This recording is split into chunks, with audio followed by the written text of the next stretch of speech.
All right, next up we have Michael Nagle, and he's going to be showing us Rainbow Reader, a biology exhibit for the Tech Museum of Innovation. Okay, so I'm going to talk about an app that we got to build for the Tech Museum in San Jose. And the heart of their app is they designed a synthetic biology exhibit where kids got to grow colored bacteria, things that would glow red, green, blue, randomly. And the core of the experience was there's a bio part where kids get to make their own plate. And then, like a cooking show, it just happens to be there. You don't have to wait a day. That plate ends up going on a light box. And the question the museum had was, giving kids that tactile biology experience was one piece of it, but what other ways can you hook into this pretty deep experience in a high flow, lots of kids coming through type of way? So what they came up with and what we built for them was an initial Meteor app where you get an individual view, you get some basic stats about what you found, what colors, what colonies. So there's a touch screen here running a Meteor app. And this Meteor app is doing some interesting things, like it's controlling Gphoto, which triggers this camera to take a picture. And then you can see faintly the lines around each colony. So Meteor is then making a second call to OpenCFU, which is a biology computer vision package. And it's figuring out, from this photo, how do I make sense of what colonies I have and what color's in there? How do I take that plate and process it? So the individual has their plate. They see what's going on in it. It gets processed. They see this animation. They also get a perspective on what colors were rare of the ones that they found.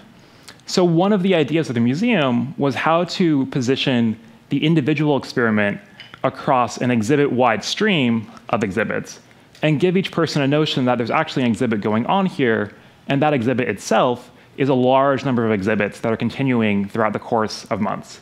So they were playing with this idea of individual view and exhibit view.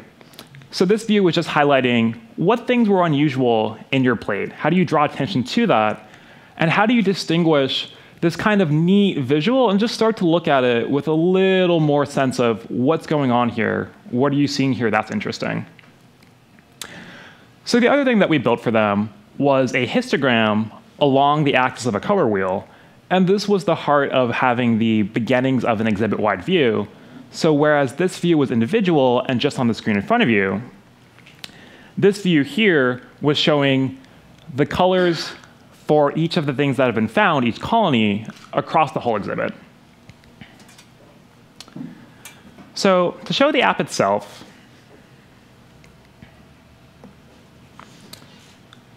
we start with this intro screen, giving you an introduction about what's going on, some basic notion that DNA engineering is happening. You're prompted to take your plate of bacteria and put it on that light box that we saw. You take a photo, and in this case, we have a stock test case that we're using, but this would be your photo that you saw.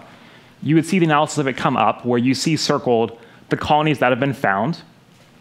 There's an interesting distinction here where you'll notice that not every colony that the human eye can see, the computer vision can see, and that's one neat detail that we can expose to show this computer vision process, it's strong, it's not perfect, and that's one conversation point that this gives us. We then animate the rare colors and just pick out what things in this plate were unusual. And then we prompt the user to go to the main exhibit, that big color wheel that you saw. And so that's running here. And the idea with this is a color wheel. That animation goes from what was on that individual plate back to the total exhibit view, so someone can see where did their colors enter that whole plate.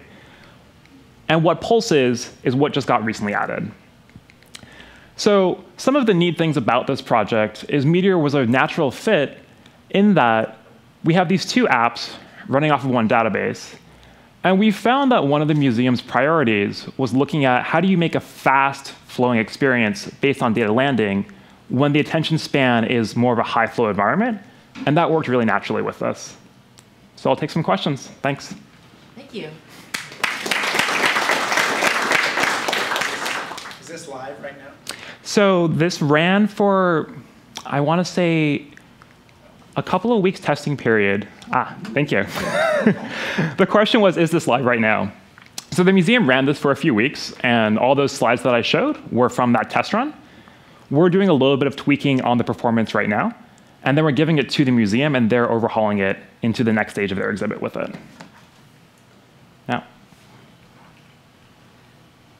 All right, thanks so much, Michael. Sure.